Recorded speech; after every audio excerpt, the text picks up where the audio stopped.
kind of abominable tragedy that we lose Tony Benn almost the same time. Now, I first met Tony Benn in about 1969, something like that. I was a young person, sort of generally wandering around causing trouble wherever I happened to be. And I came across Tony Benn at a meeting at the Labour Party conference in Blackpool. We'd just lost the election, the 1970 election. Tony Benn was variously praised or blamed for losing the election, depending on who you spoke to.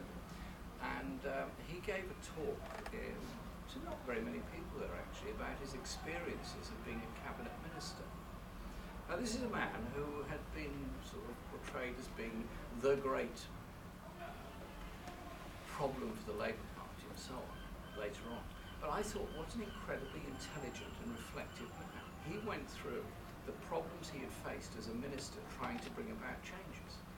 And he said, meeting, and I remember these words very well, meeting the chief executives of the oil companies when he was a minister was like meeting potentates lecturing me on what I could and couldn't do. I realised the limitations of power of an elected minister in one economy vis-a-vis the globalised world economy. And that was 1970, and it's much worse now than it was then. But just take back a bit. Tony is often described as being somebody that sort of went into Parliament as a young man and grew up with a silver spoon in his mouth and only became a radical in his old age. Not true, completely wrong. Read his diaries and remember the stuff that he said. He was greatly influenced by the loss of his brother in the Second World War, but equally greatly influenced by going to Rhodesia, as it then was, as an RAF pilot training, and witnessed at first hand the racism of it, the disgusting treatment of people, the apartheid in effect that existed in Rhodesia at that time, and then came back to Britain and we worked for a while for the BBC. Apparently, I'm still trying to find the recording of it, for 1 year he was actually a BBC commentator at Wimbledon. I just can't imagine commentating on a tennis match because A, he knew nothing about sport, had no interest in sport whatsoever. The idea of Tony Benn saying, there were two players out there on the court and, oh yes, the umpire's being challenged. Oh yes, this is interesting. Obviously he's got an important point. I just can't imagine it. I spoke to the NEJ about this and they're trying to find a recording of Tony commentating on Wimbledon. It must have been about 1947 or something. Then he became an MP in 1950, succeeding Sir Stafford Cripps. And I was looking through Hansard's for some stuff I was writing. And very interesting debates about the British Army's behaviour in Kenya in the oppression of the Mau Mau Rising. The treatment of the prisoners in Kenya was disgusting and disgraceful and abominable and appalling. They were put in concentration camps, they were brutally beaten, thousands were killed, and a number of the men were castrated, and only recently have we come anywhere near to a half-hearted apology from the British government and some degree of compensation.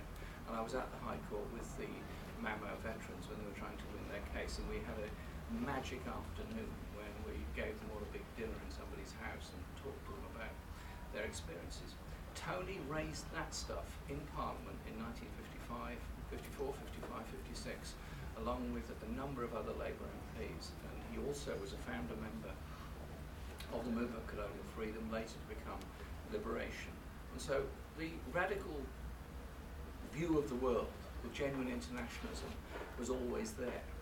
I got to know Tony much better in the 1970s when he was industry minister. I was an official, a research official at the Engineering Workers Union, engineering, the AUEW as it then was.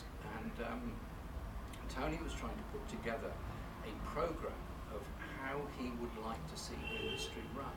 This is a Secretary of State saying, we've nationalised the car industry, most of it been nationalised, British Labour in particular. And he was a believer in industrial democracy, and he said he wanted to see how it could be run. So he'd asked his officials in the department, and they said they didn't really have much experience in that sort of thing. And they didn't really have any ideas to give him, so he came to us. And he came into the engineering department and he sat down with us and we had a long discussion with him, about 8 of us. And he said, well look, I'll give you 3 months to go away and draw up a plan for how the workers can run British Labour. Secretary of State in a union office saying, give us a plan on how you can take over the industry. This isn't normal stuff. This is not normal stuff at all. At the same time, he was supporting the Meriden Workers' Co-op and a number of other workers' co-ops. And we put together a plan and had massive shop stewards meetings that eventually approved it. And it was basically a series of shop stewards committees that would look on product development, industrial development, look at health and safety, and all those kind of issues. And anyway, Jim Callaghan got to hear about this, and he wasn't knowing any of that stuff. So Benn was moved before the plan ever was put into operation, and Sir Don Ryder took over British Leyland, and all that happened then, and eventually the whole thing was privatised under the Tories. But you had in Benn somebody with the most amazing levels of imagination. Now, we sort of tend to be often disappointed in Labour ministers when they're in office, but I just remember Tony as a cabinet minister in, must have been around 1976 or 77, going to the Levellers' Day in Burford, and he spoke about the power of ordinary people in socialism. It was written up, very long speech, very interesting, full of historical references. How he found the time to research and write that speech whilst being a cabinet minister, whilst being an MP, whilst keeping copious diaries was something that's quite extraordinary. And the ability of Tony to sort of go on and on for hours and hours, meeting all kinds of different demands, was really quite extraordinary. And I was very inspired by him in many, many ways. I'm sure many of you were here. There's lots more I could say, but I don't want too long. The other factor in his life was after losing in Bristol in 1983, a general election. It was kind of one of those weird nights for me. I'd been elected to Parliament for the first time, defeating 2 MPs. One was in the SDP, one couldn't make up his mind whether he was in the SDP or independent or what he was. And we eventually won in my constituency with quite a small majority. Fortunately, it's a much larger majority these days. And Tony lost that same night in Bristol. The Tory who won, who I don't suppose any of us here can remember, made some sort of memorably forgettable speech like he was pleased to have defeated this dreadful man, etc., etc. And Tony just said, "This is a triumph for democracy." Optimism or what? Oh, the guy's just been defeated and he's getting up and saying it's a great triumph for democracy. But he wasn't going to go away, and he certainly didn't. And then he came back as the MP for Chesterfield a short time later. But do you remember the chicanery that went on to try and stop him being the candidate for Chesterfield in the by-election? All kinds of things were done. He wasn't even shortlisted by the Chesterfield Party executive to be the candidate for the by-election. The shortlist was overturned by the General Management Committee with a bit of help from the NUM, and Tony was then selected overwhelmingly on the first ballot.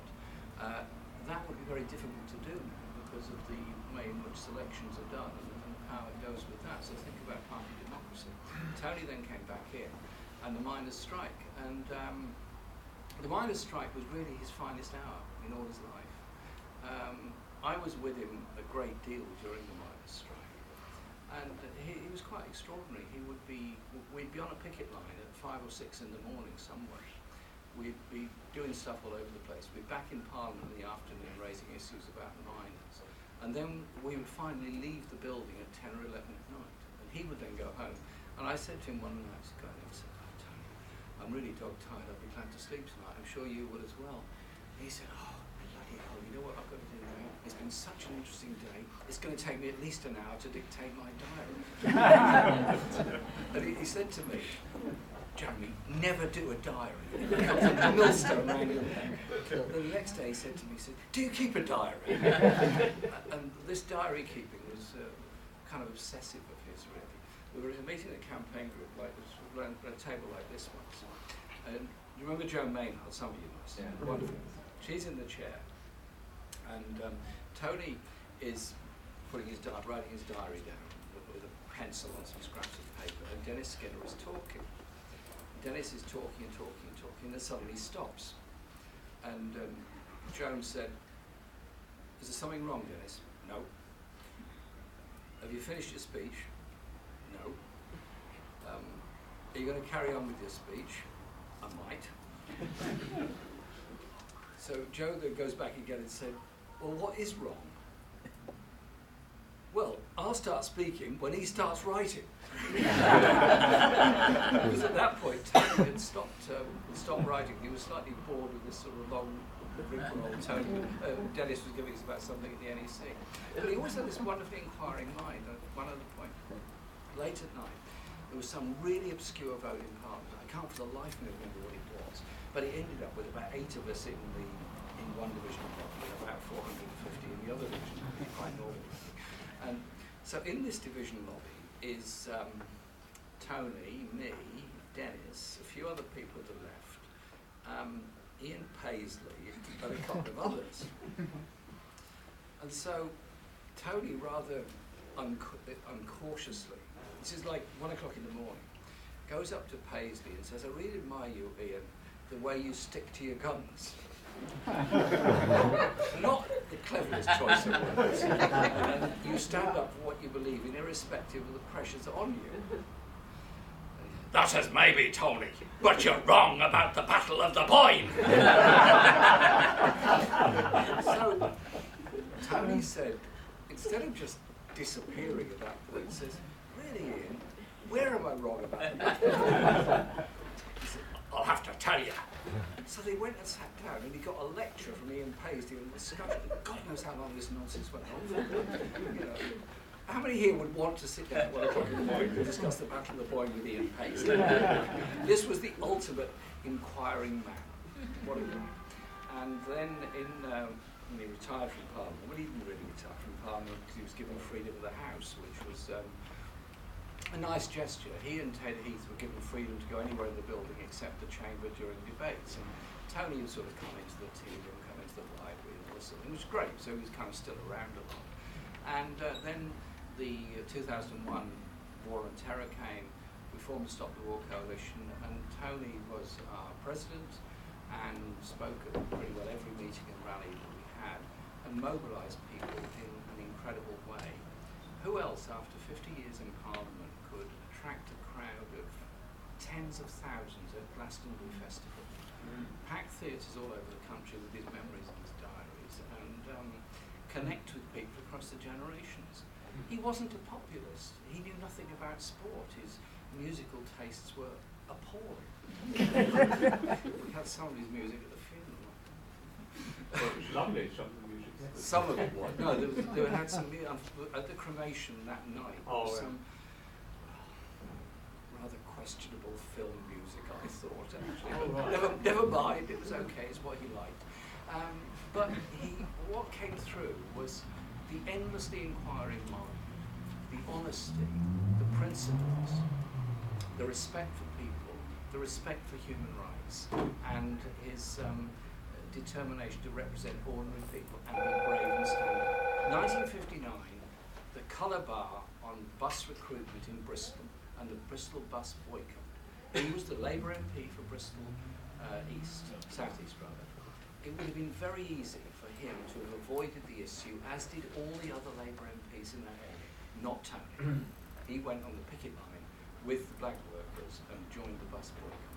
That was the moral strength and purpose of the man. So let's have a round of applause for Tony.